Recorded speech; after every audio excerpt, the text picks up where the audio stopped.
Jacksonville Jaguars fans, welcome back into Duval Daily presented by GenJag.com. I'm Jordan DeLugo. Thanks so much for tuning in here on Monday, March 10th. As y'all know, the Jaguars signed Jordan Lewis. We just talked about that. Now it's time to get into some more signings that the Jaguars have made. And the Jaguars, they have not made a splashy move yet, right? They have not done anything that is going to wow the fan base. What they have done, in my opinion, with the 5 signings that they have locked in, and again, nothing is official until Wednesday, March 12th. Murray wants to say hello. She's hanging out here with us today. Say hi, Murray. Being derpy and cute at the same time. So none of these moves are locked in officially, but they have agreed to terms with Jordan Lewis, the versatile defensive back, nickel, primarily for the Dallas Cowboys the last 7 years of his career, I believe, since 2017. Yeah, 7-8 years he's been with the Cowboys, and this is a guy who's a very good nickel in the league. The curious part about that one is the Jaguars have Jarian Jones. If you want to find out more about how I feel about that specific move, go check out the Jordan Lewis video where we talked about him. And the reason he got his own video is because it was a $10 million per year signing. That means the Jaguars view him as a starter. The rest of these signings, I think, are role players. So the Jaguars signed safety Eric Murray from the Houston Texans. They signed quarterback Nick Mullins. They also signed Hunter Long and Johnny Munt, 2 tight ends. We're going to dive into all of that here right now. Really appreciate y'all tuning in. If you enjoy the content, please hit that like and subscribe button. So Jordan Lewis, I think, is going to be a starter. At nickel, maybe. I think the Jaguars are going to look for a lot of versatility based on what we're seeing on the back end between their players. Maybe they think Jordan Lewis can align outside some. Maybe they think Jarian Jones can align outside some. Maybe they think they can move these guys around and play based on the matchups. We're going to find out, but they definitely view Jordan Lewis as a starter. So Eric Murray, 3 years, $22.5 million per MJD, Maurice Jones-Drew. Eric Murray's 31, been with the Texans the last several years. Started his career in Kansas City in 2016, had 3 seasons there before going over to Cleveland for 1 season, and then with Houston the last 5 seasons. So he survived multiple regimes in Houston. He was a 4th-round pick back in 2016. Eric Murray, I think when you look at his best role, it's as a versatile safety, playing a lot in the box, but also some outside of the box, some free safety this past year, some box safety, some slot. He can move around. And so you look at Eric Murray, you look at Jordan Lewis, you look at Jarian Jones. All these guys speak the common thread, I think, that you see with these guys, besides being intangibly rich, which they clearly are, especially Jarian and Jordan Lewis, who we know quite a bit about. You look at all these guys, and I think that they have versatility. And they're all pretty solid in all aspects of playing defensive back, right? They're good tacklers. They're tough. They're physical. They play good in coverage. They can align in a lot of different spots.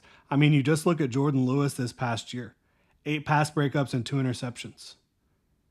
It's a pretty big production. 5'11", 199. So I think Eric Murray at 3 years, $22.5 million.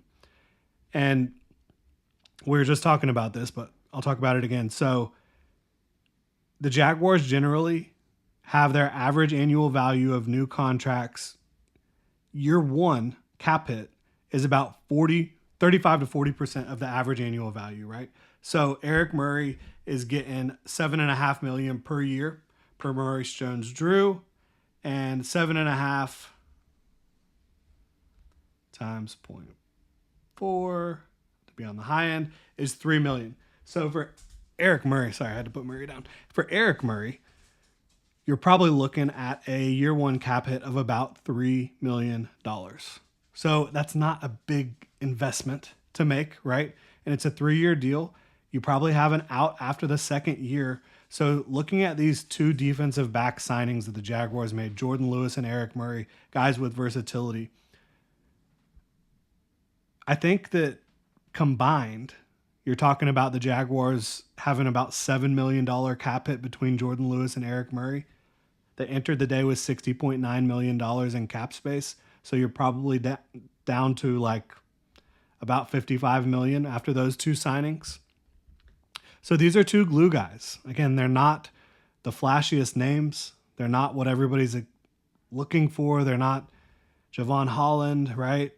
But they are two glue players that I think will help the Jaguars in their secondary. And make no mistake about it, the Jaguars secondary, it struggled last year in a big way, especially at safety. So the Jaguars are looking to address that secondary, trying to improve both as a run defense unit and especially limiting big passing plays, chunk plays through the air, which the Jaguars could not stop giving up last year. So Eric Murray and Jordan Lewis added to the secondary. Nick Mullins, backup quarterback. He's about to be 30 years old. Y'all have probably heard of him. He's had to start some games in the league. He spent time with the 49ers, spent time with the Vikings, and that's the connection here. He comes over. Grant Udinski is the Jaguars offensive coordinator who was with the Vikings, and Nick Mullins is going to be their Jaguars, the backup quarterback. 2 years, $6.5 million deal. That's actually really cheap for a backup quarterback. These days, I mean, they can get a lot more than that. So I think that's a nice signing where you have familiarity. It's a guy you feel comfortable with. And again, probably an out after the first year. I think it's like $3 million guaranteed for Nick Mullins. So he'll be their backup quarterback this year. I expect that to go well overall. And obviously you don't want to see the backup quarterback on the field, but somebody they feel very comfortable with. And then again, so this is like $3.25 million per year. It's such a small deal. So, I mean, you could be looking at a year one cap hit of about $1 million to $2 million for Nick Mullins. Then you look at Hunter Long and Johnny Munt, who are both tight ends. Both have connections with this football team. D-Rock reported those. Michael Duraco of ESPN covers the Jaguars locally, does a tremendous job. Hunter Long is a tight end from the Los Angeles Rams, 26 years old. Very, very good blocking tight end. Very good football player. Hunter Long is, again, all these guys outside of Jordan Lewis, I think you're looking at role players. But Hunter Long, a very good blocking tight end for the Rams last year, had 224 blocking reps last year, 307 total offensive reps. So when he's on the field, he's usually blocking, and he did a really good job blocking in both the pass pro and run blocking department. I think he might have been at Boston College at the same time as Anthony Campanile.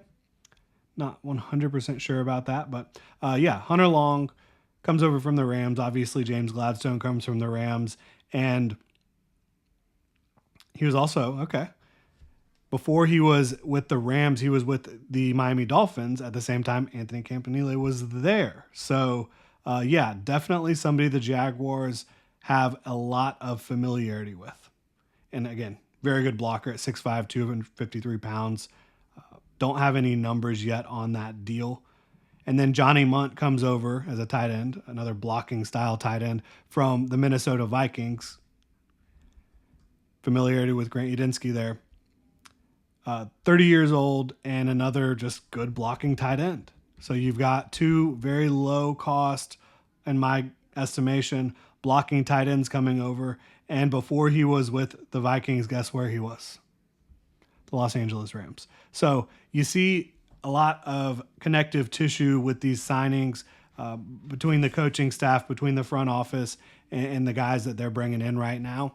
For the most part, Eric Murray and Jordan Lewis are the two that don't really have as many connections that you can obviously see with this coaching staff and front office, but they're two players that I think are going to help the depth and talent level of the Jaguars secondary, the versatility. I still think you look at this team and they still probably need an outside corner. A lot of the needs you went into today expecting the Jaguars to try to fill have not really been filled, but did they need a backup quarterback? Yes. Did they need blocking tight ends for this Liam Cohen system where you're going to get some big personnel out there? Yes, they did. They needed tight end numbers in general, with Luke Farrell being a free agent and Evan Ingram being released, right? So they did need to address tight end. They needed to address backup quarterback. They needed to address the secondary in a big way. They needed to address safety. They've done that with Eric Murray. Jordan Lewis, versatile player. We'll see how they kind of deploy these guys on the back end. But certainly not the start that I think a lot of folks expected. I expected the Jaguars to bring in at least one big name, more expensive guy early on, but it's not like free agency is over with. It's just getting started, and there's still a lot of really good players out there for the Jacksonville Jaguars to potentially go after. And we're actually getting news here of one more signing. Yeah, one more signing for the Jacksonville Jaguars. It looks like Dyami Brown, wide receiver, who I was a big fan of in the draft out of North Carolina. From the Washington Commanders, a 1-year, $10 million deal per Mike Garafolo for Dyami Brown. Again, played with the Commanders last year. Have not seen a lot of what he did last year, but this is a speed guy. This is a guy who has decent size, very good speed, and I think he can be a vertical threat to help Brian Thomas Jr. not have as much attention on him. Looking at what he did last year with the Commanders, which they had an unbelievably explosive passing offense, right?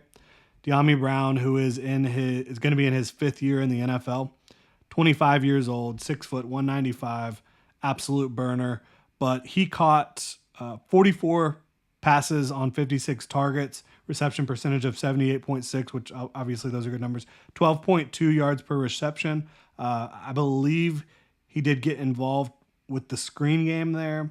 His career contested catch percentage, 39.1. Certainly not a guy that's going to be expected to be high contested catch type of player. He's a guy that's going to rely on separation, getting up and down the field, probably getting involved in the screen game as well. A lot of yak last year. So yeah, that's indicative of these short targets where he's just asked to pick up some yards with his legs after he gets the ball. And Liam Cohen has an extensive and elaborate scheme screen game. Drop percentage for his career is 6.4, so that's well within the range that you feel good about. You've seen a lot of Jaguars receivers as of late, Christian Kirk, Calvin Ridley, some of these guys have very high drop percentages. Dyami Brown is not in that mold. So another kind of under the radar signing, not the big name receiver signing you might have been expecting for the Jaguars, but Dyami Brown is someone who will contribute to the Jaguars passing attack. He has the ability to get vertical. He's also well versed in the screen game as well. Forced 13 missed tackles on 44 receptions last year. That is a very high clip. So yeah, one more signing for y'all. The Jaguars have made 6 signings so far. Kind of tallying up some of the math on this stuff. I told y'all after Jordan Lewis and Eric Murray signed, you were probably looking at about $55 million left in cap space for the Jaguars. Nick Mullins, again, his on the high side, his year 1 cap hit's probably $1.5 million. So let's just say 2. So you get down to $53 million. I think Hunter Long and Johnny Munt are probably going to be like very, very cheap signings. Where you're probably talking about, again, a cap hit, you could say on the high side of $2 million for each of them. So you're about $49 to $50 million in cap space. And then the Dyami Brown move gets you down with a 1-year, $10 million deal. With a 1-year deal, there's a chance a good amount of that is going to hit the cap this year, but we'll have to wait and see exactly how it's going to play out. But the Jaguars still, at the very least, have about in excess of $40 million in cap space left. So they are not done. They are doing a lot of the foundational stuff, the stuff that's not as exciting, not as sexy, not fans getting fired up about all of it. But these are the type of moves that help the glue of a football team, that help the depth of a football team and help you be a more efficient overall group. They're not the flashy moves. They're not signing anyone right now that's going to be in Jacksonville for the next 5-10 years, right? They're not making moves like that. They're making glue moves, foundational moves right now. So let me know what y'all think in the comment section below. If you enjoy the content, please like and subscribe. Y'all have a good one.